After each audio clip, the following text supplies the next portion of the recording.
আমার নবী ডাক দিয়া কয় আয়েশা আমি নবীর একটা ক্ষমতা কইল আল্লাহ তাআলা আমি নবীরে মুস্তাজাবাতুদ দাওয়াত বানাইছে। মুস্তাজাবাতুদ দাওয়াত কি? মুস্তাজাবাতুদ দাওয়াতের একটা মানি আছে, একটা ব্যাখ্যা আছে। আমাদের কুমিল্লা আলিয়া মাদ্রাসায় যখন আমাদেরকে নুরুল আনোয়ার পড়ায় কুমিল্লা আলিয়া মাদ্রাসা সফিউল্লাহ হুজুর, তখন উনি মুস্তাজাবাতুদ দাওয়াতের একটা ব্যাখ্যা করছিলেন। উনি বলে মুস্তাজাবাতুদ তাকে বলা হয় যে ব্যক্তি কোন দোয়া করলে ওই দোয়াটা ফেরত দেওয়া হয় না, সাথে সাথে আমার আল্লাহ মুস্তাজাবাতুদ দাওয়াতের দোয়াটা কবুল করে। জোরে কোন সুবহানাল্লাহ। বাংলাদেশের মধ্যে এমন মুস্তাজাবাতুদ দাওয়াত আছে কিনা আমি জানি না, যে সাথে সাথে দোয়া করলে আল্লাহ দোয়া কবুল করবে। কিন্তু আগের যুগে এমন মুস্তাজাবাতুদ দাওয়াত ছিল। অনেক এলাকায় বৃষ্টি না হইলে বড় বড় আল্লাহর ওলিদের কাইনা ওই মজলিসের মধ্যে, ওই ক্ষেতের মধ্যে তারা নামাজের আয়োজন করত। আল্লাহ তাআলা মুনাজাত শেষ হওয়ার আগে তাদেরকে বৃষ্টি দান করত। এদেরকে কিন্তু মুস্তাজাবাতুদ দাওয়াত বলা হয়। কিন্তু আমরা তো মুস্তাজাবাতুদ দেখে কোনো পাইছি কিনা জানি না।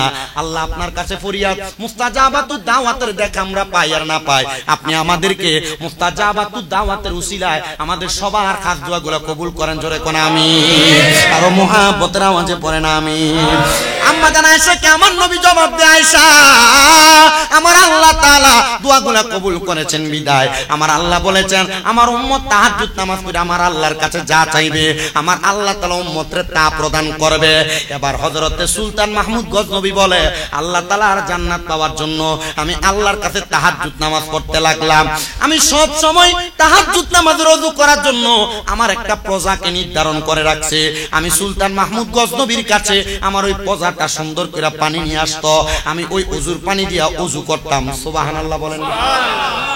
রাজা মানুষ তো সুলতান মাহমুদ গজনবী, দুনিয়ার রাজা বাদশা, দুনিয়ার মেম্বার চেয়ারম্যান, দুনিয়ার এমপি মন্ত্রীর মতো কিন্তু পূর্বের এরা ছিল না।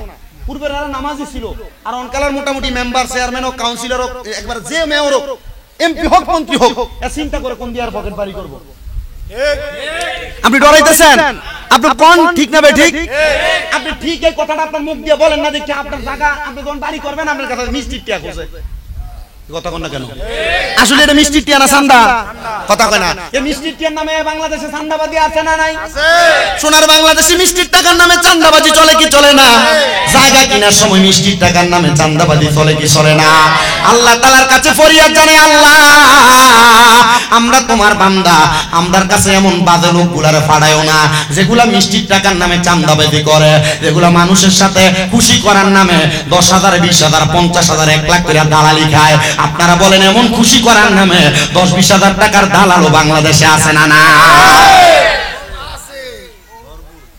আমরা সমাজের মানুষের দালাল গুলারে নিয়ে মসজিদের সভাপতি বানাই। আমরা সমাজের মানুষের দালাল সুদকুর ঘুষকুর গুলারে নিয়ে এলাকার সর্দার বানাই। আমরা সমাজের মানুষ এই বাদলুক গুলার এলাকার নেতৃত্ব দেওয়ার জন্য নেতা বানাই। আমি বলবো এমন কাজ করো না, এমন একটা ব্যক্তির এলাকার সর্দার মাতাব্বর নেতা বানাইও যে ব্যক্তিটা 5 ওয়াক্ত নামাজ পড়ে, যে ব্যক্তিটা ইনসাফ করে, যে ব্যক্তিটা আল্লাহর কোরআন নবীর হাদিস দিয়া সমাজ পরিচালনা করব। আর যে বেটা সমাজ পরিচালনা করে এ বেটা নিজেই নামাজ পড়ে না। কথা কোন না ঠিক কিনা? আমার মুসলমান ইমানদার এই নবীর উম্মতের দল সুলতান মাহমুদ গজনবী ছিল এমন ইনসাফওয়ালা একজন বাদশা। সুলতান মাহমুদ গজনবী ছিল এমন একটা আদল করনেওয়ালা বাদশা। সুলতান মাহমুদ গজনবী কয় আমি তাহাজ্জুদ নামাজ পড়ার জন্য আমার একটা প্রজা সব সময় আমার কাছে এক ওযুর পানি নিয়ে আসতো। কিন্তু একদিন আমার প্রজা অসুস্থ, আমার জন্য ওযুর পানি নিয়ে আসতে পারে নাই। আমি চিন্তা করলাম হয়তো আমার প্রজাটা অসুস্থ পড়ে আছে, এজন্য আমার জন্য পানিটা আনতে পারে নাই। আমি চিন্তা করলাম কাউকে ডাক দিব না, না ডাক দিয়া আমি সুলতান মাহমুদ গজনবী বাহিরে যায়া রাজপ্রাসাদের বাহিরে যেই নদী আছে আমি ওই নদীটার মধ্যে ওযু করব। সিদ্ধান্ত ভালো। কিসের পানিতে ওযু করবে? নদীর পানিতে ওযু করা জায়েজ আছে নি? কেমনে জায়েজ আছে? যদি কেউ জিজ্ঞাসা কি কইবেন? উপায় তো নাই আপনার কাছে। নদীর পানিতে ওযু করা জায়েজ আপনি কইয়া লাইছেন। এর পানি হলো 3 প্রকার। কোন কয় প্রকার? পানি কয় প্রকার? কি কি পানি 3 প্রকার? 1 নাম্বার মায়ে দায়েম, 2 নাম্বার মায়ে ইস্তেকবাল, 3 নাম্বার মায়ে মুস্তাকবেল। আবার এগুলোর ভিতর আরো 3টা প্রকার, মোট 6 প্রকার। নদীর পানি হলো মায়ে দায়েম।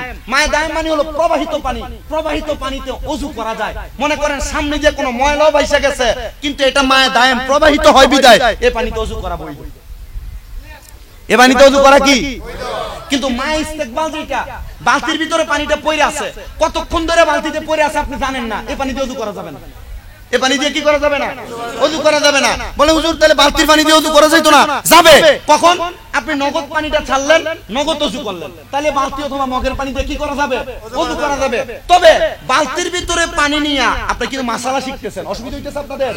আলহামদুলিল্লাহ, আপনাদের দোয়া কুমিল্লা আলিয়ায় কামেল দ্বিতীয় বর্ষ ফিকাহ, মানে এই আর অল্প কয়টা দিন গেলে নামে আগে মুফতি লাগবে, কিন্তু মুফতি লাগলে লাভ নাই, সে পরিমাণ এলেম নাই। তবে দুই একটা মাসালার সমাধান দেওয়ার মতো যোগ্যতা আল্লাহ তাআলা দিয়েছেন। এই মাসালাগুলো আল্লাহ তাআলা আমাকে শিখার, আমল করার এবং আপনাদেরকেও শিখায়া আমল করানোর তৌফিক দান করুন। আমিন।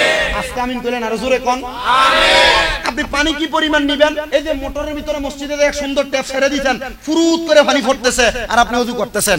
আপনি যে পরিমাণ পানি দিয়ে ওযু করতেন এর 5 ডবল পানি ছেড়ে দিয়েছেন। কথা ঠিক আছে না? আপনি অপচয়কারী, শয়তানের ভাই হয়ে যাবেন। তো আর ওযু করে লাভ হইল কি? কথা বুঝেন নাই মনে হয়। তাহলে আপনি শয়তানের ভাই হয়ে গেলেন, ওযু করে লাভ হইল কি? এই জন্য মা ইস্তেকবাল কি আল্লাহ রাসূল এক বদনার পানি দিয়া দুইবার ওযু করছেন। সুবহানাল্লাহ। আবার এই ওযুর পানির আরেকটা মাসালা আছে। আপনি যে একটা বদনাতে, একটা লোটাতে অথবা যে কোনো ট্যাপ ছেড়ে অল্প করে পানি ছেড়ে দিয়ে ওযু করলেন, ওযুটা যখন করলেন অল্প অল্প পানি দিয়া ওযুর অবশিষ্ট পানি দাঁড়ায় খাওয়া সুন্নাত। দাঁড়ায় খাওয়া কি সুন্নাত? দুই প্রকারের পানি দাঁড়ায় খাওয়া সুন্নাত। কিন্তু এমনি পানি দাঁড়ায় খাওয়া শয়তানের কাজ। কার কাজ? শয়তানের কাজ। কিন্তু দুই প্রকার পানি দাঁড়ায় খাওয়া সুন্নাত। এক নাম্বার জমজমের পানি। কোন না? কোন পানি?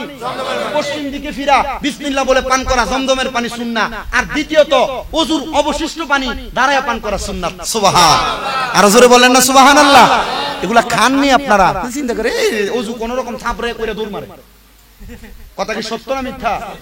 কখনো নামাজের রুকু পাবেন না, এজন্য থাপড়ে থাপড়ে দৌড় ওযু করবেন না। নামাজ এক রাকাত শেষ হয়ে যাবে, অসুবিধা নাই, আগে ওযু ঠিক করে করবেন। কেন? কারণ আল ওযু মিফতাহুস সালাহ, ওযু হইল নামাজের চাবি, আর সালাতু মিফতাহুল জান্নাহ, নামাজ হলো কিসের চাবি? বেহেশতের চাবি। ওযু যদি না হয় নামাজ হইব না, নামাজ যদি না হয় বেহেশত হইব না, স্বাভাবিক কথা। এজন্য আগে কি করা লাগবে? কেমনে ঠার ভাইয়া? হ্যাঁ, এক রাকাত ছুটে দিতেছে, এই জন্য তাড়াতাড়ি করা যাবে। তাহলে ওযু করবেন কিভাবে? তাড়াতাড়ি করে কোন রকম বড়া ছুটাইতে ছুটাইতে দৌড় মারবেন, এমন করবেন। আল্লাহ এগুলা থেকে হেফাজত করেন। আমিন কোন আমিন। এবারে যে আপনারা টাকা খরচ করছে এটার লাভটা কি হবে? তখন আপনারা আপনাদের এই ওয়াজটা বাস্তবায়ন করবেন। ঠিক কি কথা কন না কেন? চিন্তা করতেছি এটা কারণে মাহফিলটা করে একটা বিপদে পড়ে গেছে, ঠিক না? আসলে বিপদ। আপনারা মাঠে করতেন বা রাস্তায় করতেন, মানুষ দেখতেন ফুরাটাতে বইয়া থাকতো। মানুষ তো বসার জায়গা পাচ্ছে না, বসবেও না। আল্লাহ কবুল করেন। আমিন পড়েন, মুহাব্বতে পড়েন আমিন। যে কথাই ছিলাম, ওযুর অবশিষ্ট পানিকে বেশি অপচয় করব না কম? সুলতান মাহমুদ গজনবী চিন্তা করলেন, ওনার পজা যেহেতু নাই, ওনার পানিও নাই, উনি নিজে নিজে চিন্তা করলেন যাই নদীতে যাই এই ওযুটা করে আসি। কিসের জন্য ওযু করবে? আপনারা সবাই বলেন নাকি? কি নামাজের জন্য? বহুত খোলা হয় না চিন্তা করতে, তাহাজ্জুদের নামাজের নাম ওই শুনছি না। 5 ওয়াক্ত ফজর, যোহর, আসর, মাগরিব, এশা, এই 5 ওয়াক্ত ছাড়া তো অন্য কোনো ওয়াক্ত নামাজের খবরই জানি না। আর 5 ওয়াক্ত ঠিকমতো পড়ি না, তাহাজ্জুদ করব কোন সময়? যুবক ভাই, আল্লাহর নবীজি মেরাজ থেকে 50 ওয়াক্ত নামাজ আনছিলেন। কয় ওয়াক্ত? 50। কয় ওয়াক্ত? 50 ওয়াক্তের সওয়াব আপনি পান। 5 ওয়াক্ত পড়লে 50 ওয়াক্তের সওয়াব পান। কিন্তু এই 50 ওয়াক্তের পাশাপাশি এই যে 5 ওয়াক্ত পড়লে 50 ওয়াক্ত পান, বাকি ওয়াক্তগুলোর নাম জানলেন না? এদের তাহাজ্জুদ, আওয়াবিন, ইশরাক, সালাতুল খায়র, সালাতুল হাজত, সালাতুল তাহাজ্জুদ, সালাতুল আওয়াবিন, এমন অনেক নামাজ। এভাবে 50 ওয়াক্ত নামাজের নাম আছে, যে নামাজ আল্লাহর হাবিব মেরাজ থেকে উম্মতের নাজাতের জন্য নিয়ে আসছে। জোরে সরে পড়ি সুবহানাল্লাহ। আপনারা যারা বাইরে দাঁড়াইছেন, কোন রিকশা, অটো আসলে রাস্তা সোজা করে দিবেন, কারণ একটা মানুষের চলার পথে বাধা হওয়ার চাইতে মাহফিল না করা ভালো। কথা ক্লিয়ার? তাহলে মানুষের চলার রাস্তায় বাধা হইয়া মাহফিল করা যাবে না, এটাও মাথায় রাখতে হবে। ঠিক আছে ইনশাআল্লাহ? বান্দার কষ্ট, রাস্তা থেকে কষ্টদায়ক বস্তু সরাইয়া দেওয়া ঈমানের সর্বশ্রেষ্ঠ কয়েকটা অঙ্গের মাঝে এটা একটা। তা আমি যদি মাহফিল করাইয়া রাস্তাতে মানুষের কষ্ট দিই, লাভ হইব কি? বসার যেহেতু জায়গা নাই, কেউ আসলে তারা জায়গা করে দিবেন, যেন সে বলতে না পারে যে তারা মাহফিল করতেছে আর আমরা চলার রাস্তায় বাধা দিতে। তখন এটার মাহফিল থাকবে না, জাহান্নাম হয়ে যাবে। আল্লাহ আমাদেরকে বোঝার তৌফিক দিক। আমিন বলেন, আমিন বলেন, আমিন। তো সুলতান মাহমুদ গজনবী রাহমাতুল্লাহ, ভাই ভাই ভাই যাইেন না, না দরকার নাই, তো এমনি এমনি থাক না, এমন লাগতে যাবেন তো এদের কষ্ট হবে। কিচ্ছু করার নাই। আপনি একটা কাম করেন, এই শামসুজ্জামান আশরাফি সাহেব লয়ে হুদু দিয়া ওয়াজ করলে আরো জম্ব মানুষ বেশি হবে, কিন্তু কাম হইতে টাকা দিতে পারতেন না। যদ্দুর আছে অতটুক আলহামদুলিল্লাহ, আল্লাহ কবুল করেন, আমিন পড়েন। তো সুলতান মাহমুদ গজনবী রাহমাতুল্লাহ আলাইহি উনি বলেন, আমি আবার ওযু করার জন্য নদীর পাড়ে গেছি, যে আমি ওযু বানাইতেছি, হঠাৎ করে আমি দেখলাম নদীর ওই পারে 4 জন ব্যক্তি ওযু করে। কয়জন? 4 জন ওযু করতেছে। তো সুলতান মাহমুদ গজনবী রহমতুল্লাহ আলাইহি উনি বলতেছে চারজনের ওযু দেখে আমার কাছে ভালো লাগছে, কিন্তু এরা ওযু করে না। সুলতান মাহমুদ গজনবীকে এতদিন মনে করতাম আমি একা একা তাহাজ্জুদ নামাজ পড়ি, কিন্তু না, আমার এলাকায় এই 4 জন ব্যক্তিও তাহাজ্জুদ নামাজ পড়ে আলহামদুলিল্লাহ। সুলতান মাহমুদ গজনবী যখন এটা চিন্তা করেন, আর ওই 4 জন নদীর ওই পারে দাঁড়ায় দাঁড়ায় কয়, আরে দেখ আমরা আসছি অন্য এলাকা থেকে চুরি করার জন্য। সবাই একটু দুরূদ শরীফ পড়েন, সালাতুন ইয়া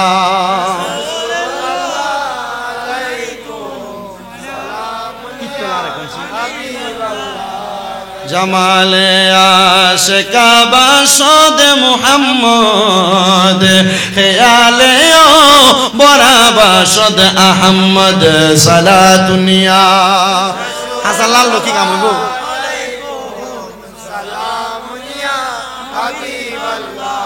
আরে ও মদিনার মাটি রে, তুই যে বড় খাঁটি রে, বলেন ও মদিনার মাটি রে, তুই যে বড় খাঁটি রে, আমার নবীর কারণে, হায় রে আমার সে মাটি তো মরি চয় মাটি পাগল হয়ে থাকে রে, আমার নবীজির চরণে রে, মাটি পাগল হয়ে থাকে রে, আমার নবীজির চরণে রে, আমার নবীর কারণে, বলে না আমার কারণে, হায় রে ও মদিনার মাটি রে, তুই যে বড় খাঁটি রে, হায় রে ও মদিনার মাটি রে, তুই যে বড় খাঁটি রে, আমার নবীর কারণে, হায় রে আমার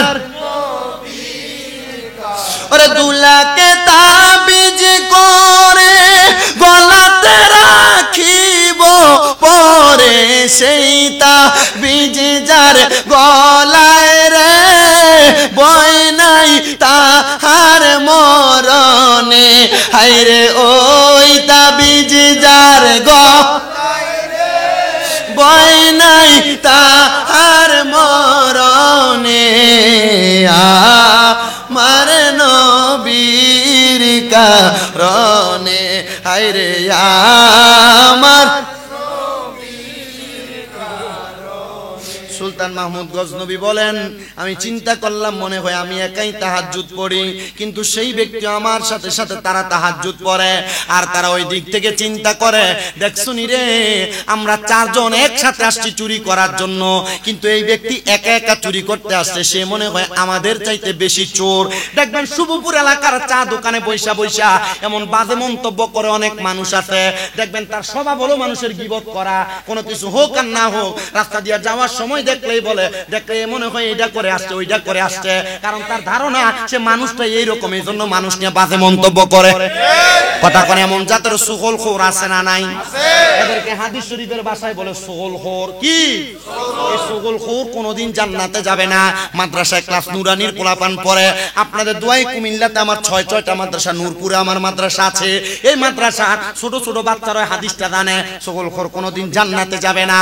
ও মুসলমান, এজন্য সমাজের মধ্যে যে মানুষগুলা নিকৃষ্ট, মানুষের ব্যাপারে মাঝে মাঝে মন্তব্য করে, ধারণা করে কথা বলে, মানুষের ব্যাপারে মিথ্যা রটায়, আল্লাহর কসম এরা সুগলখোর, এরা কখনো জান্নাতে যাবে না। জোরে পড়েন নাউজুবিল্লাহ। এ 4 জন চিন্তা করলেন, চলো আমরা তার সাথে যাই। আমরা যেহেতু চারজন আসছি চুরি করার জন্য, আমরা তাকে যে বলি আসো আমরা একসাথে চুরি করব, সমান ভাগে ভাগে চুরি হবে। সুলতান মাহমুদ গজনবী দাঁড়ায় রইলেন, আর চারজন আইসা ডাক দিয়ে কয়, এ ভাই আপনি কে গো? আমরা চারজন একা আসছি চুরি করার জন্য, আর আপনি একা আসছেন চুরি করার জন্য। আপনার কত পাওয়ার, কত সাহস, আপনি একা একা কেমনে চুরি করবেন? আসেন আমরা একসাথে মিলা চুরি করি। সব সুলতান মাহমুদ গজনবী বলেন, আমি যে বাদশা আমার পরিচয় দিই নাই, আমি বললাম ঠিক আছে চলো একসাথে চুরি করব। আমি প্রশ্ন করলাম, চুরি করার পর যা কামাই করবা, যদি বেশি টাকা ইনকাম করো ভাগ কেমন হবে? বলে সমান সমান। বলে কেন সমান সমান? তোমার এমন কি ক্ষমতা আছে যে ক্ষমতার কারণে তুমি সমান ভাগ নিবা? তার এমন কি ক্ষমতা আছে যে ক্ষমতার কারণে সমান ভাগ নিবে? বলে আমার অন্য কোনো ক্ষমতা নাই। একজন ডাক দিয়ে বলেন, আমার ক্ষমতা হলো আমি যখন কোনো বাড়িতে চুরি করতে যাই, যাওয়ার সময় কুকুর যে ঘেউ ঘেউ করে ডাক দেয়, কুকুর কি বলে জানেন? কুকুরের স্বভাব হলো কুকুর যেই মালিকের খাবার খায় কুকুর সেই মালিককে সাবধান করে দেয়। সেই মালিকের বাড়িতে যদি চোর আসে কুকুর ঘেউ ঘেউ করে ডাইকা তার গৃহস্থ মালিককে সজাগ করে দেয়। উনি ডাক দিয়ে বলেন, আমার ক্ষমতা হলো কুকুর যখন ডাক দেয় কুকুর কি বলে আমি সেটা বুঝতে পারি। বলে ভালো কথা, কুকুর যদি মালিককে সজাগ করে দেয় তাহলে তোমার এই ক্ষমতাটা বড় ভালো। দ্বিতীয় জন বলে, আমার ক্ষমতা হলো আমি যত বড় তালার সামনে যাই, যত বড় বন্দি ঘরের সামনে যাই, আমি যেই কোনো জিনিসের মাধ্যমে ওই ঘরের বড় তালাকে আমি ইশারার মাধ্যমে খুলে ফেলতে পারি। 2 নাম্বার ক্ষমতা। তৃতীয় ব্যক্তিকে প্রশ্ন করা হয়, তোমার এমন কি ক্ষমতা যেটার কারণে তুমি সব সম্পদের অর্ধেক অর্ধেক সমান ভাগ পাও? বলে আমার ক্ষমতা হলো আমি কোন জায়গায় চুরি করতে গেলে আমি আমার নাকের গ্রাম দিয়ে বলতে পারি এই ঘরের কোন জায়গায় কোন সম্পদ আছে। আছে না এমন? যা আছে না যারা চোর চুরি করে, যারা মিথ্যা বলে, যারা মানুষকে ঠকানোর চিন্তা করে, এ মানুষের সঙ্গে কথা বললে আর এলাকার ঘরের সামনে দিয়ে গেলে বুঝবো ঘরের মানুষ সজাগ না ঘুমায়। কি কথা কন না কেন? 4 নাম্বার ব্যক্তি বলে, আমার একটা ক্ষমতা আছে। বলে কি ক্ষমতা? বলে আমি রাত্রবেলা যারে দেখি সকাল হলে তারে চিনি। বলে ঠিক আছে। তারা 4 জন জিগায়, আমাদের ক্ষমতা জানলেন, আপনি যে আমাদের থেকে সমান ভাগ নিবেন, আপনার এমন কি ক্ষমতা? ওই ক্ষমতা দিয়ে আপনি আমাদের থেকে সমান ভাগ নিয়ে যাবেন। উনি ডাক দিয়ে বলেন, অন্য কোনো ভাগ নাই, অন্য কোনো ক্ষমতা না। আমি যদি ডান দিকে তাকাই ফাঁসির কাষ্টের আসামি মাফ হয়ে যায়, আর বাম দিকে তাকাইলে বাম দিকে যে ব্যক্তি থাকে সেই ব্যক্তি, বাম দিকে তাকাইলে কোন ব্যক্তির এক কথায় জেলখানার হাজত মাফ হয়ে যায়। বলে মানলাম, তাহলে চলো একসাথে চুরি করতে যাই। তো বাদশারে নিয়ে বাদশার বাড়িতে যাইতেছে চুরি করার জন্য। এমন টাইমে বাদশার বাড়ির কুকুর ঘেউ ঘেউ করে ডাকে। তো বাদশা নিজেই জিগায়, বলো তো এই কুকুরটা ডাক দিয়ে কি বলছে? বলে কুকুর বলতেছে, এরে এ চোরের দল, তোমরা বাড়ির মালিককে নিয়ে বাড়িতে চুরি করতে যাও। এ ভাই, বাদশার কথাতে বলতেছে বাড়ির মালিককে। এখানে তো কেউ বাড়ির মালিক না, আসলে মালিক তাদের সঙ্গে তারা চিনে না। আমাদের সমাজে এমন অনেক মানুষ আছে যারা কোনরকম নরমাল ভাবে চলাফেরা করে, আল্লাহর ওলি হয়ে গেছেন, আল্লাহর বন্ধু হয়ে গেছেন, আল্লাহর খাস বান্দা হয়ে গেছেন, কিন্তু মানুষকে বুঝতে দেয় না। আল্লাহর নেককার বান্দা হইয়া তারা সাধারণ মানুষের মাঝে মাঝে ঘুরে বেড়ায়, কিন্তু আমরা তাদেরকে চিনতে পাই না। এজন্য আপনাদের সবার কাছে আবদার থাকবে, চলাফেরার পথে কোনো বুজুর্গ, কোনো মুরব্বী, কোনো বয়স্ক ব্যক্তিদের সাথে কখনো বেয়াদবি করবেন না। কারণ বেয়াদবির কারণে আল্লাহর ফজল, আল্লাহর রহমত থেকে আপনি বরখাস্ত হবেন। কারণ বেয়াদব ফাআলব বেয়াদব মাহরুমে গাস্তাস ফাজলে রব, যে ব্যক্তি বেয়াদবি করে সে ব্যক্তি আল্লাহ তাআলার ফজল আর রহমত থেকে দূরে থাকে। আল্লাহ তাআলার অশেষ রহমত অর্জন করার তৌফিক দান করেন। জোরে পড়েন আমিন। সামনের দিকে গেছে, বলে বাদ দাও, কুকুরের কথা শুনে লাভ নাই, চুরি করি। সামনে যে বড় তালা দেখা, যার ক্ষমতার চোখের ইশারায় তালা খুলে ফেলছে, নাকের গান টান দিয়ে বলছে, ঘরের এইদিকে স্বর্ণ, এইদিকে মণিমুক্ত, এইদিকে জহরত, এইদিকে দেরহাম, সব একসাথে করে ফেলছে। একসাথে কইরা এমন টাইমে মসজিদে আযান দিছে, আসসালাতু খায়রুম মিনান নাওম। আযান যখন হয়ে গেছে, চোরার দল চিন্তা করে, এখন যদি বাইর হই, মানুষ মসজিদে যাবে, মানুষ মসজিদে যাইলে আমাদেরকে ধরে ফেলবে চোর বইলা, মানুষ মসজিদে ঢুইকা যাক, এরপর আমরা বাইর হয়ে যাবে। বাদশা চিন্তা করলেন, তাহাজ্জুদের নামাজ আজকে চোরের কারণে পড়তে পারি নাই, কিন্তু ফজরের নামাজ তো ছাড়া যাবে না। ফজরের নামাজের ওয়াক্ত হয়ে গেছে। বাদশা বলেন, আমি 4 জনকে এক জায়গার মধ্যে প্রবেশ করায়া একটা ঘরের মধ্যে আবদ্ধ করে ফেললাম। একটা ঘরের মধ্যে আবদ্ধ কইরা ওই চারজনকে ঘরের মধ্যে আটকায়া আমি আবার ফজরের নামাজ পড়ে পুরা এলাকার মানুষকে, গজনবের মানুষকে ডাকলাম, এই গজনবের মানুষ আসো, আমার বাড়ির মধ্যে চারজন চোর আসছে চুরি করার জন্য, আসো তার বিচার করা হবে, তোমরা দেখবা বাদশার বাড়িতে চুরি করলে কেমন বিচার হয়। চলে গেছেন বাদশার বাড়িতে। বাদশার বাড়িতে যখন চুরি করতে গেছেন, ওই সুলতান মাহমুদ গজনবী ডাক দিয়া বলেন, ওই জায়গার মধ্যে থাকা অবস্থায় আমি আমার সব মানুষকে ডাক দিয়া ওই চারজনকে কাঠগড়াতে দাঁড় করাইলাম, আর বাদশা রাজ সিংহাসনের মধ্যে বসে আছে। রাজ সিংহাসনের মধ্যে বৈশা বাদশা যখন বিচার করবে, মানুষ বলে দেখছুনি এই চারজনের কত বড় সাহস, বড় বাদশার বাড়িতে চুরি করার জন্য আসছে।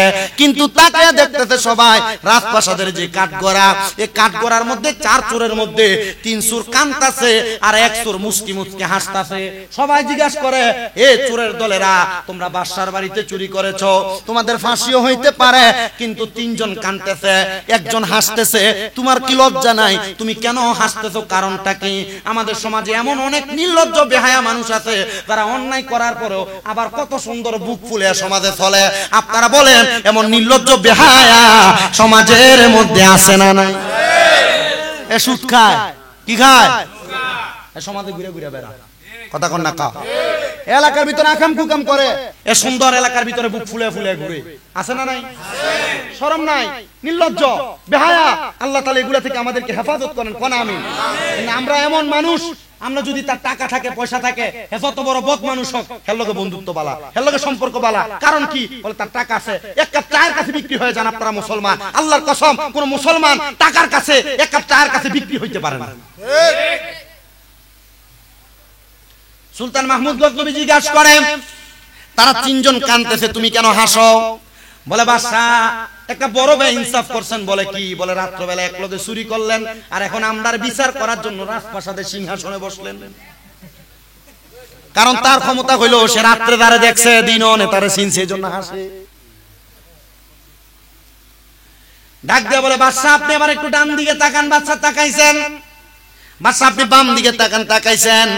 বাদশা আপনার যে বিচার মন চাই করেন, তবে ফাঁসি আর অ্যারেস্ট করেন না।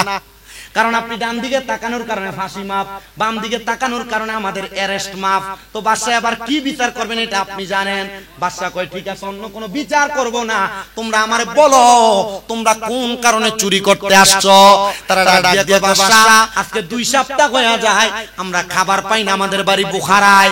তোমরা যেহেতু খাবার পায় না, 2 সপ্তাহ হয়ে যায়, তোমার এলাকার নেতা মানে তোমার এলাকার বাদশা কি তোমাদের খবর নেয় না? বর্তমানে না, বাদশা আলাদা আলাদা এলাকা ভিত্তিক হয়ে গেছে।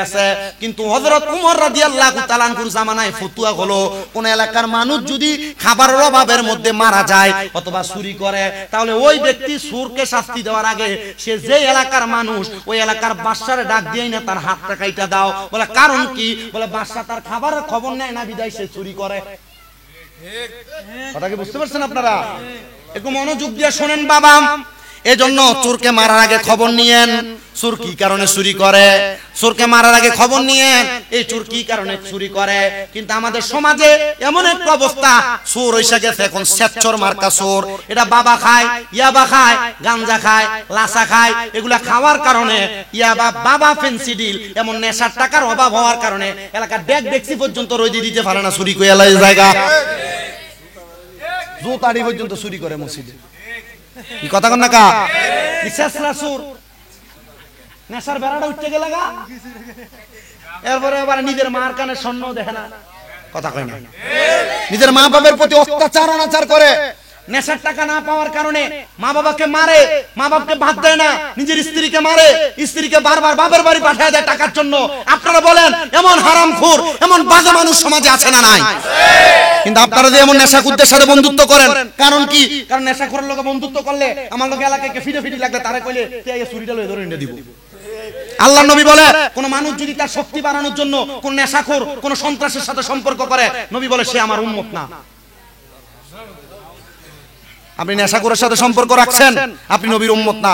সন্ত্রাসের সাথে সম্পর্ক রাখছেন, আপনি নবীর উম্মত না। কিন্তু আপনি আপনার নিজের জোর বাড়ানোর জন্য সন্ত্রাসের সাথে বন্ধুত্ব করেন, সন্ত্রাসের সাথে বন্ধুত্ব করেন, নেশাখোরের সাথে সম্পর্ক করেন। আল্লাহ আমাদেরকে হেফাজত করুন, করেন আমিন। আপনারা হিসাব মিলিয়ে দেখতেছেন, আরে আমি তো নেশাখোরের লোকে বই বই চা খাই, আমার দোস্ত একটা সন্ত্রাস। কথা কয় না? সমাজে এগুলো আছে না নাই? বেশি বেশি। আল্লাহ আমাদেরকে কবুল করেন, আমিন। কষ্ট হইতেছে? আমার ওয়াজ শেষ। আমি জানি এটা 11 শরীফের মাহফিল কোন রকম হইব, ওয়াজে করণ লাগবে। পরে মোবারক ভাই ফোন দিয়ে আপনি যাইবেন, এলাকা তারা স্টেজ করব। আল্লাহ কবুল করেন, পড়েন আমিন। একবার মোহাব্বতে আমার নবীজির একটা শান পড়েন, এরপর ওয়াজের সামনে দিয়ে আপনার কষ্ট হইব? এই হুজুর আইছেনি আই না আই কি তো তাড়াতাড়ি বুনাসনা করতেছি ওয়াজ। পড় দুরূদ নবী মুস্তাফা, আই গো সময় যায়। পড় দুরূদ নবী মুস্তাফা, পড়ে না পড়ে না একটু মোহাব্বতে। পড় দুরূদ নবী মুস্তাফা, আই গো সময় যায়। পড় দুরূদ নবীর দুরূদ পড়িলে 10টি জান্নাতে পাইবে, 10টি নেকি হয় আমল নামায়। তাই তো সকল আশিকান নবীর দুরূদ পড়ে যায়। পড়লে দুরূদ জান্নাত হয় আমল নামায় গো সময় যায়। পড় দুরূদ পায়, বলেন পড় দুরূদ নবী পায় গো সময় যায়। পড় দুরূদ নবীর দুরূদ পড়িয়া আশিক যাও না পাগল হইয়া, নবী তোমায় করিবে উদ্ধার। তাই তো সকল আশিকান নবীর দুরূদ পড়ে যান। পড়লে দুরূদ শান্তি সেই জায়গা, হাই গো সময় যায়। পড় দুরূদ নবী পাই, বলেন পড় দুরূদ নবী মুস্তাফা, আই গো সময় যায়।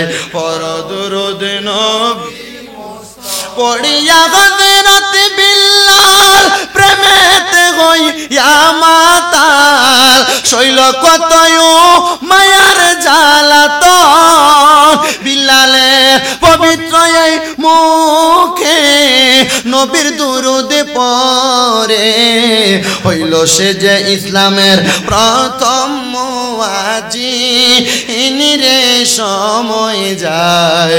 পড় দুরূদ নবী, বলেন না পড় দুরূদ নবী মুস্তাফা, আই গো সময় যায়। পড় দুরূদ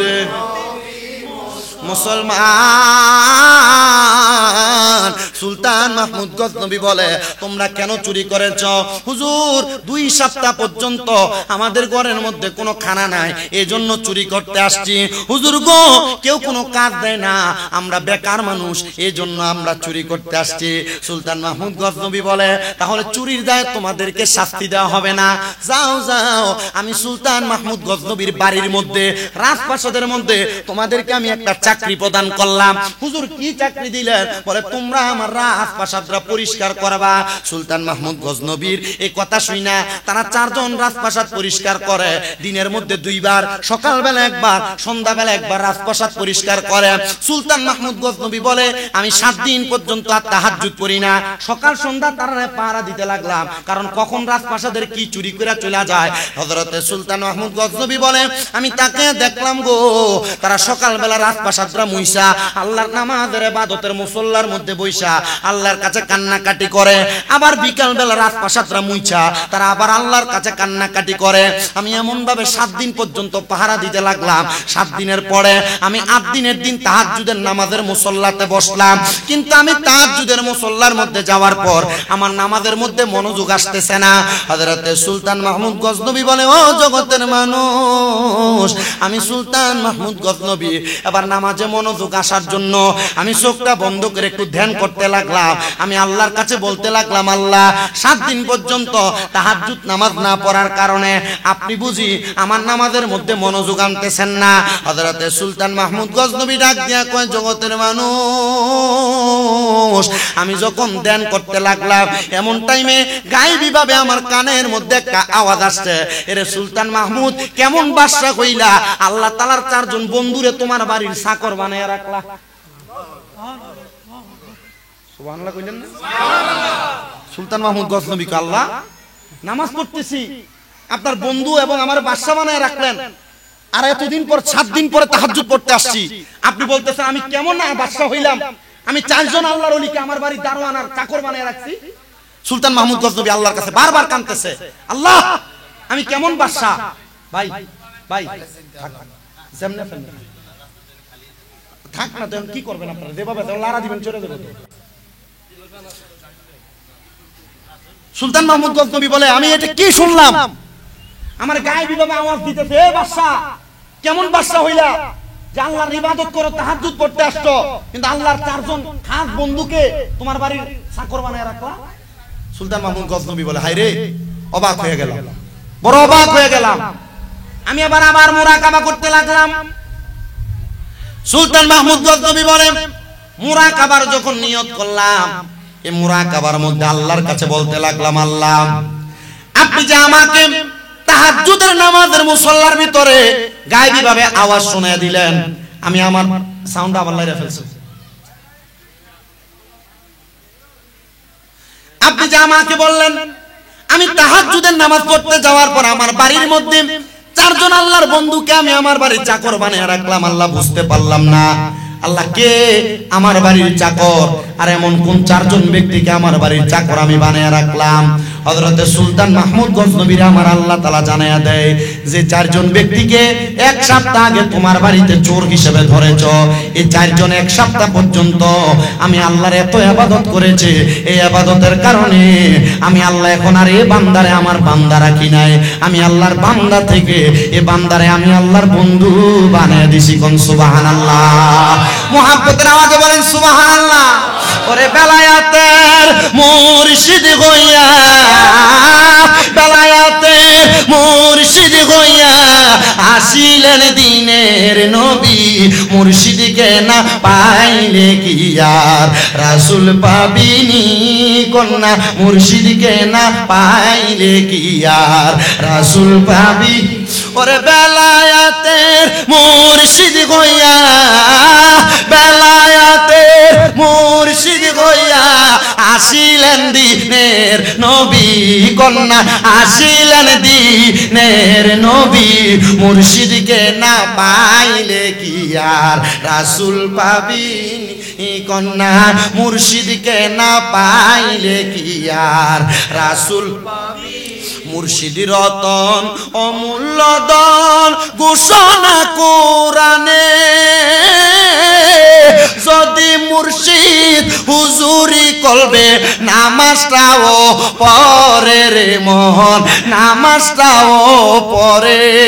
ওরে পাইবি যদি আল্লাহর নবী, পাইবি যদি আল্লাহর নবী, আউলিয়ার দরবারে যাবি বলেন, আউলিয়ার দরবারে যাবি, মুর্শিদকে না পাইলে কি আর রাসূল পাবিনি বলেন, মুর্শিদকে না পাইলে কি আর রাসূল পাবি। ওরে বেলায়াতের মুর্শিদ হইয়া, বেলায়াতের মুর্শিদ হইয়া আসিলেন দিনের নবী, মুর্শিদকে না পাইলে কি আর রাসূল পাবিনি। সুলতান মাহমুদ গজনবী ডাক দিয়া বলে জগতের মানুষ, আমি 4 জনকে ডাক দিয়াই না, ও বললাম হুজুর গো আপনারা 4 জন 4 দিন আগে 1 সপ্তাহ আগে চোর ছিলেন, কিন্তু 7 দিন আল্লাহ তাআলার এত ইবাদত করেছেন, আমার আল্লাহ আপনারা 4 জন চোর ব্যক্তিরে আল্লাহর বন্ধু বানায় নিছে। এই এলাকার মানুষ আল্লাহর বন্ধু হইতে বেশি সময় লাগে না, আল্লাহর কাছে যদি 5 ওয়াক্ত নামাজ পড়া, তাহাজ্জুদের নামাজ পড়া তওবা করো রে, আজকের মাহফিলের মধ্যে বয়া মিলাদুন নবীর মাহফিলে, আল্লাহ পাকের পেয়ারা বন্ধুর পাক পাঞ্জাতনের মাহফিলে, গাউসে পাকের মাহফিলে বৈশা যদি আল্লাহর কাছে দোয়া করো, আমার আল্লাহ আমরা আর আপনার গুনাহগুলো maaf করতে পারে কি পারে না। সুলতান মাহমুদ গজনবী বলে আমি বাদশাহী ছাইরা দিলাম, আমি বললাম এ 4 জন মানুষ আমার বাদশাহীর দরকার নাই, আমি তো গত 1 সপ্তাহ আপনাদেরকে আমার বাড়ি চাকর বানায় রাখছে। আমি বললাম এ চারজন বুখারার মানুষ, এখন থেকে আপনারা হইলেন গজনবের বাদশা, আর আমি সুলতান মাহমুদ হইলাম গজনবের চাকর। জোরে জোরে বলেন সুবহানাল্লাহ। আল্লাহ আল্লাহরে পাওয়ার জন্য বাদশাহী ত্যাগ করে দিছে। মারহাবা, জোরে কন্যা মারহাবা। বাদশাহী পেয়ে চলে গেছেন। বাদশা রানী বড় অবাক, চিন্তা করলেন কিরে আমার বাদশা যদি বাদশাহিত্ব পালন না করে, আমি রানী তো আমার রানীত্ব ছাড়তে পারি না। রানী বলে আমার এমন একটা বিছানা, আমার একটা সুন্দর করে খাদেমা রাখলাম, যে খাদেম আমি রানীর বিছানাটাকে পরিষ্কার করতেন। বাদশা সুলতান মাহমুদ গজনবীর স্ত্রীর এই ঘটনাটা আপনাকে অবাক করবে। এ পর্দার অন্তরালের আমার মা, তোমার কত আরাম, তোমার কত আয়েশ, তোমার স্বামী তোমার বছরে বছরে দুই একটা জামা কাপড় কিনে দেয়, কিন্তু তুমি তোমার স্বামী যদি প্রতি মাসে একটা থ্রি পিস না কিনা দেয়, বহু মহিলারা স্বামীকে ডিস্টার্ব করে রাগ করে থাকে। আপনারা বলেন এমন জাতের মহিলাও বাংলাদেশে আছে না? বহু মহিলারা জামাই প্রতি মাসে বেতন পাইলেই এটা না ওইটা কিনা দাও এমন ভান ধরে, আছে না? আল্লাহ নবী বলেন এই জন্য 7 প্রকারের মহিলা এবং 6 প্রকারের মহিলাকে বিবাহ করা হারাম। নবী গো কারা? বলে 1 নাম্বার হলো হান্নানা। নবী হান্নানা কারা? বলে যেই মহিলা স্বামীর ইনকামের উপর তার নজর দিয়ে রাখে, স্বামীর ইনকামকে পাওয়ার আশা করে। আরেকটা হলো মান্নানা। মান্নানা হলো ওই মহিলা যে মহিলা সব সময় স্বামীকে গজব দেয়। আরেকটা হলো হাদ্দাকা, যে মহিলা স্বামীর কাছে শুধু চায় আর চায় আর চায়, যত দাও তত চায়। এমন জাতের মহিলাও আছে। আল্লাহ নবী বলে এমন মহিলাদেরকে বিয়ে করা হারাম। নবী গো কেন? বলে যে মহিলারা স্বামীর কাছে বেশি বেশি চায়, যে মহিলারা স্বামীর কাছে বেশি বেশি চাহিদা প্রকাশ করে, যে মহিলারা স্বামীর প্রতি মাসের বেতনের টাকার মধ্যে তার চাহিদার জন্য, কসমেটিকের জন্য, জামা কাপড়ের জন্য ভাগ বসায়, এটা ভালো মহিলা না, এটা ভালো মহিলা না, এটা জাহান্নামী মহিলা। এজন্য মা বোনেরা আপনাদের কাছে করজোরে আবদার, এলাকাতে এমন অনেক খবর পাওয়া যায় স্ত্রীর ব্রেন চাপের কারণে বহু স্বামীরা বিদেশে মারা যায়, বহু স্বামীরা রাস্তাতে মারা যায়, বহু স্বামীর অ্যাক্সিডেন্ট করে মারা যায়। এমন অনেক খবর পাওয়া যায় স্ত্রীর চাপের কারণে, স্ত্রীর বেশি চাহিদার কারণে বহু স্বামী ফাঁসি দিয়ে মারা গেছে, এমন অবস্থা আছে না না? এজন্য মা বোনদেরকে বলবো বেশি চাহিদা প্রকাশ করবা না, স্বামী যা দেয় তাতেই সন্তুষ্ট থাকবা। দেখবা আমার আল্লাহ তাআলা তোমাদেরকে অসংখ্য নিয়ামত দান করে দিবে। আর শুভপুর এলাকার মহিলারা আজকের ওয়াজের পরে বলবে আমরা রিমন ভাইদের স্বামীরা যারা দাওয়াত দিছে জবাব দন লাগবো, হুজুর রেখে আগে কি শিখিয়ে দিছেনি বেডিয়েতের বিরুদ্ধে বলার জন্য। আমি বলবো শুভপুর এলাকার মা, আমার ওয়াজ আপনার বিরুদ্ধে না, আমার ওয়াজটা আপনার পক্ষে। আমি চাই না কোনো মহিলা স্বামীর অবাধ্য হইয়া, স্বামীর কথার উপর কথা বইলা, স্বামীর উপর চাপ দিয়া, স্বামীকে প্রেসার দিয়া ওই মহিলা যেন তার স্বামীর উপর প্রেসার দেওয়ার কারণে জাহান্নামে না যায়। আল্লাহ তাআলা আমার মা বোনদেরকে জাহান্নাম থেকে জান্নাতের পথে আনুক। জোরে বলেন আমিন। মনে রাখতে হবে আমার নবী বলেন 3 প্রকার মহিলা জাহান্নামী। বলে হুজুর কোন 3 প্রকার? বলে যে মহিলা বেপরদা চলাফেরা করে, মানে যেই মহিলা নিজের স্বামী ছাড়া পরপুরুষের সামনে চেহারা দেখায়। আপনারা বলেন সোনার বাংলাদেশের মধ্যে পরপুরুষের সামনে ফুল ছেড়ে রাস্তার মধ্যে ঘুরে এমন বেয়াজ্জুতা বেশরম মহিলা বাংলাদেশেও আছে না না? আল্লাহ কোরআনে বলেন ওয়াকরনা ফি বুয়ুতিকুন্না ওয়ালা তাবাররাজনা তাবাররুজাল জাহিলিয়াতিল উলা। আল্লাহ বলে বান্দা তোমরা তোমাদের মহিলাদেরকে জাহিলিয়া যুগের মহিলাদের মতো বের হতে দিও না। দেখেন না জাহিলিয়া যুগের মহিলার মতো যারা বের হয়, মাথার চুল ছেড়ে দিয়া যে মেয়েরা বের হয়, রাস্তার মধ্যে টাইট ফিটিং বোরকা পরে যে মহিলা বের হয়, যে মহিলারা পাতলা পাতলা কাপড় পরে রাস্তার মধ্যে বের হয়, ওই মহিলাদেরকে রাস্তার মধ্যে ছেলেরা দেখলে টিস্কারি করে, ছেলেরা দেখলে বাজে মন্তব্য করে, খারাপ খারাপ শব্দ ব্যবহার করে। কিন্তু যে মেয়েটা বোরকা পরে সহিভাবে পর্দা করে রাস্তা দিয়া যায়, কোনো ছেলের সাহস হয় না মহিলাটারে বাজে মন্তব্য করতে, কারণ এমন বোরকা পরে মহিলার আকারিকৃতি বোঝা যায় না। আর আমরা মহিলারা এমন টাইট ফিটিং বোরকা পরে, উলঙ্গ থাকলে যেমন দেখা যায় তো বোরকা পরলেও ঠিক এমন তার শরীরের মাপ বোঝা যায়। কি কথা বলেন না কেন? এই ওয়াজ টানলে বহু দূর যাবে। স্বাভাবিক অল্প কথায় সারি। আমার 2 মাহফিলের ওয়াজ করে আনেন নিয়ে ফোন দেন তাড়াতাড়ি। শোনেন আমার বাবা, ওইদিকে না যাই বাদশার স্ত্রীর কথা শুনি। বাদশার স্ত্রীর চাহিদা হলো, আপনাদের কি কষ্ট হইতেছে? কথা বলতেছেন ভাই? আল্লাহর রাস্তে কথা বললেন না, কথা বললে আমার ওয়াজের ব্যাঘাত ঘটে যাবে। আমি ডাইরেক্ট রানিং কথা বলি, তো রানিং কথা বললে ওয়াজের আমার ব্যাঘাত করে। আমি কিন্তু কুমিল্লার মাহফিল বহুত দিন বন্ধ, এই 2টা আর এটা লইয়া চলতেছে শুধু অনেক দিন পর্যন্ত। আমার শহরের মাহফিল আমি বন্ধ রাখছি, কারণ আমি জানি কুমিল্লার মাহফিলই বেশিরভাগ গলির ভিতরে। চিপা গল্লি সে আর 3টা 5টা 7টা দেয়, অথবা বাড়ির গল্লি অথবা কোনো বিল্ডিং এর তলা এই নিচা জায়গার ভিতরে হয়। ওয়াজ যদি করা হয় যে ওয়াজ ধরছি প্রথম থেকে যদি জায়গা বড় হইতো এখানে 2-1.5 মানুষ থাকতো, ঠিক আছে না? জায়গা যদ্দূর করছেন দূরে বড় মতো ব্যবস্থা নাই। আলহামদুলিল্লাহ কোন আর জোরে কোন আলহামদুলিল্লাহ। আমার মুসলমান ইমানদার বাসার স্ত্রী বলেন আমার নিজের বিছানাটা পরিষ্কার করার জন্য আমি একটা আমার খাদেমা রাখছি, যে খাদেমা আমার বিছানা পরিষ্কার করে দেয়। ওই খাদেমা প্রত্যেকদিন আমার বিছানা পরিষ্কার করে দেয়। সুলতান মাহমুদ গজনবী তো দুনিয়াতে নাই, উনি তো দুনিয়ার রাজপ্রাসাদের মায়া ছেড়ে দিয়া উনি চলে গেছেন মারেফতের জগতে। ওনার রাজপ্রাসাদের কোনো চাহিদা নাই, রাজপ্রাসাদ দিয়ে দিছে ওই আল্লাহর 4 বান্দাকে। সুলতান মাহমুদ গজনবীর স্ত্রী বলেন আমার বিছানাকে প্রত্যেকদিন গোলাপ ফুল দিয়া সাজিয়ে দেওয়া হয় আমার ওই বিছানার মধ্যে আরাম করার জন্য। কিন্তু ওই খাদেমা তিনি বলেন আমি 3 মাস পর্যন্ত বাদশার স্ত্রীর বিছানাটারে আমি সাজিয়ে দিতাম, কিন্তু 3 মাসের দিন আমার কাছে মনে হইল বাদশার স্ত্রীর জন্য গোলাপ ফুল দিয়ে এত সুন্দর করে বিছানাটা সাজায়, এই বিছানাটার মধ্যে শুইলে জানি কেমন লাগে।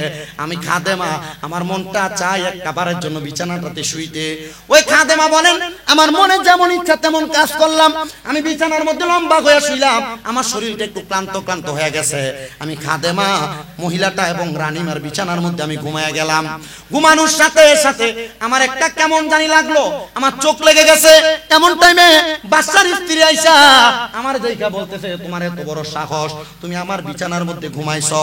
তারে মাথার চুলগুলার মধ্যে দইরা বাদশার স্ত্রী ওই রানীমাটা শাস্তি দেওয়ার জন্য নিয়ে গেছে। এলাকার সব মানুষ আসছে, বাদশার স্ত্রী মানে রানীমার খাদেমা বাদশার স্ত্রীর যে সুন্দর রাজপ্রাসাদের বিছানা, রাজ বিছানার মধ্যে খাদেমা শোয়ার কারণে এই খাদেমারে শাস্তি দেওয়া হচ্ছে। এমন ভাবে শাস্তি দেয়, এমন ভাবে শাস্তি দেয়, চাবুক দিয়ে আঘাত করে, চাবুক দিয়ে আঘাত করে। চাবুকের আঘাত খাইতে খাইতে ওই খাদেমার পিঠটা লাল হয়ে গেছে, চোখে মুখে দিয়ে রক্ত পড়ে। ওই খাদেমা এমন মার খাইতে খাইতে হঠাৎ করে হাসতে হাসতে দাঁড়ায় গেছে। রানীমা বলতেছে এমন কোন আসামি দেখছনি, আয় তো মারার পর কান্না করার কথা কিন্তু সে কান্দে না, সেদি মুস্কি মুস্কি হাসতেছে। এ মহিলা অন্যায় অন্যায় করেছো, আপনি সারা জীবনে দামি বিছানায় ঘুমাইছেন, আমি চিন্তা করি দুনিয়াতে আমারে আপনি এই শাস্তি দিয়েছেন, আপনি সারা জীবন দামি বিছানাতে ঘুমানোর কারণে আল্লাহ তাআলা না জানি আপনারে কবরে কত কঠিন ফেরেশতা দিয়া ফিদায়, আমি এটার জন্য হাসতাছি। জোরে জোরে কি বলবেন না আল্লাহু আকবার।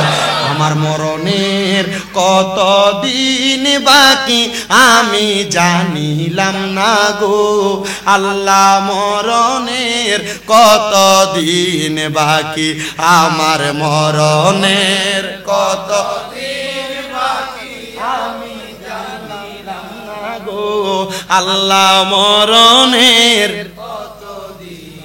আর হায়াত হইল হাতে বাইরে মত হইল পায়ে, যেই জায়গায় যার মরণ লেখা সেই জায়গায় সে মরে, আমি বুঝিলাম না গো আল্লাহ, মরণের কত দিন বাকি আমার মরণের কত বাকি আমি জানিলাম না গো আল্লাহ, মরণের কত দিন বাকি।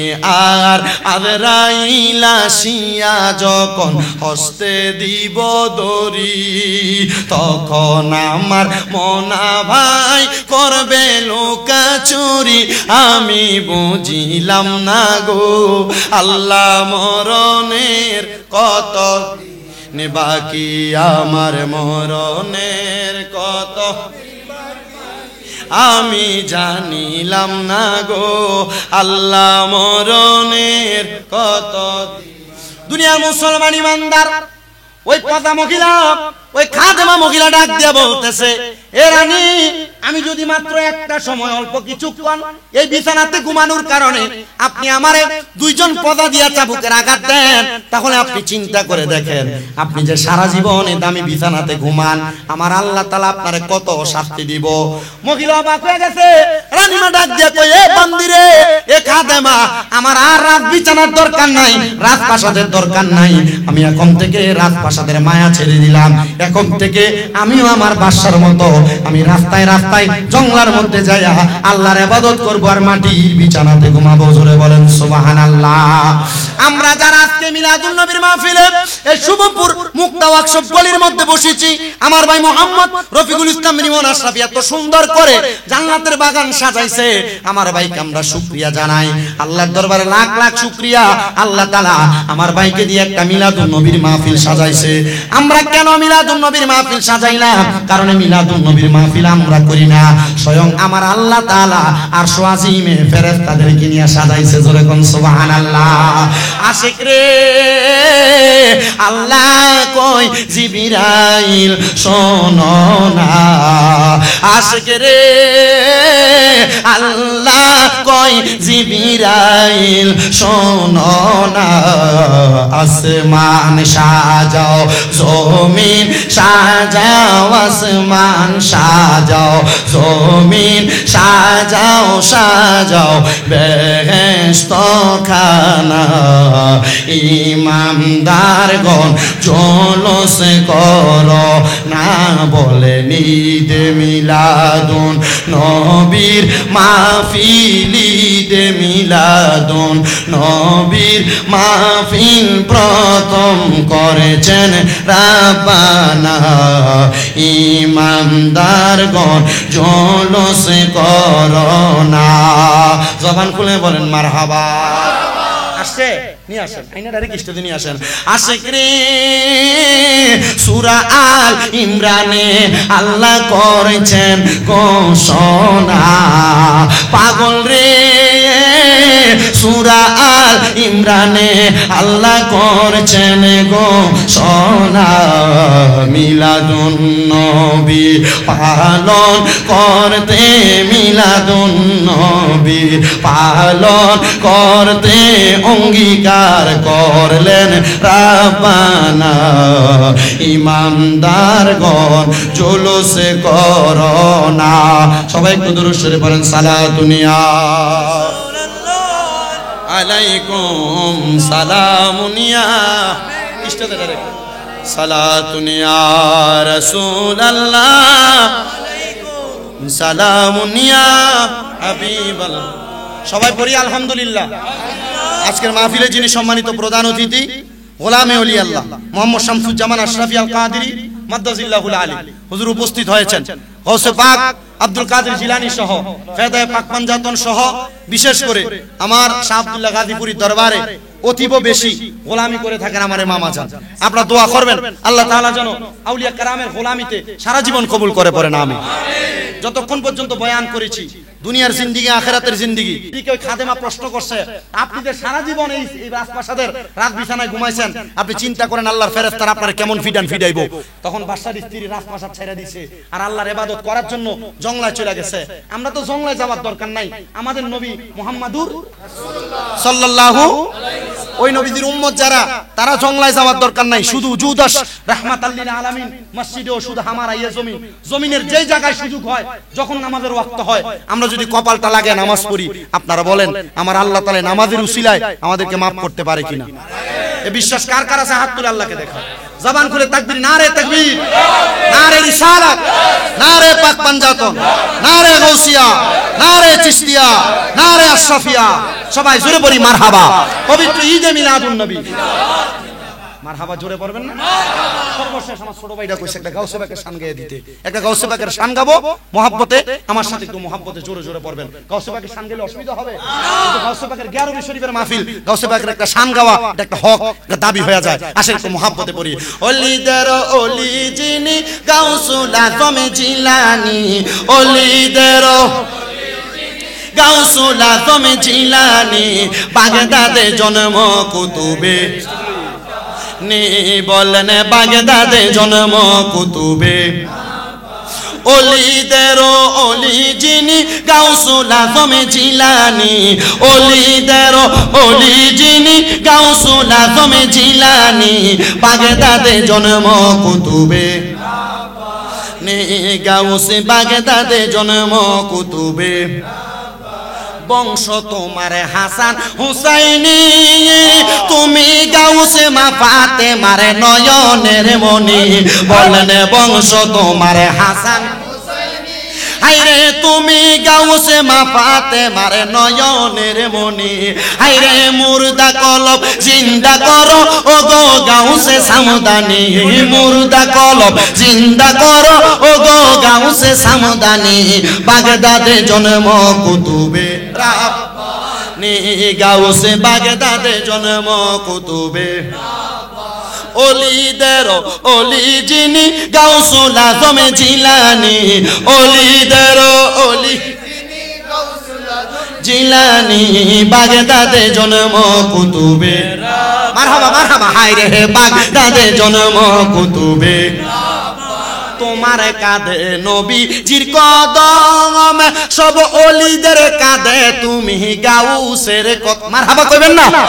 আরে আরে আরে আমার ভাই যে আশরাফিয়া দরবারের বায়াত, এই আশরাফিয়া দরবারে যিনারা পীর মাশায়েখ, আমরা যে কাদিরিয়া তরিকার বায়াত, এই কাদিরিয়া তরিকার যত পীর মাশায়েখ, আমরা যে চিশতিয়া তরিকার বায়াত, চিশতিয়া তরিকার যত পীর মাশায়েখ, আমরা যে নকশবন্দি মুজাদ্দিদি চ যত তরিকার বায়াত, ওই তরিকতের পীর সাহেবদের কাঁধের উপরে গাউসে পাকের কদম। জোরে কোন সুবহান। দেখছেন হাজিয়াটা কি মোহাব্বতে লাস্টি দিয়ে দেয়, মায়া লাগায় মোহাব্বতে। আরে তোমার কাঁধে নবীজির কদম, সব ওলিদের কাঁধে তুমি গাউসের কদম, বলেন তোমার কাঁধে নবীজির কদম, হায়রে সব ওলিদের কাঁধে তুমি গাউসের কদম, দয়ার নজর দাও গো আমায় ও গো গাউসে সামদানি, দয়ার নজর ও গো গাউসে সামদানি, বাগদাদে জন্ম কুতুবে আহা, ওলিদের ওলি যিনি গাউসুল আজম জিলানি, ওলিদের ওলি যিনি গাউসুল আজম জিলানি, বাগদাদে জন্ম কুতুবে রাব্বানি, কন্যা বাগদাদে জন্ম কুতুবে রাব্বানি, বলেন বাগদাদে জন্ম কুতুবে রাব্বানি। ওয়া আখির দাওয়ানা আলহামদুলিল্লাহি রাব্বিল আলামিন। আসসালামু আলাইকুম ওয়া রাহমাতুল্লাহ।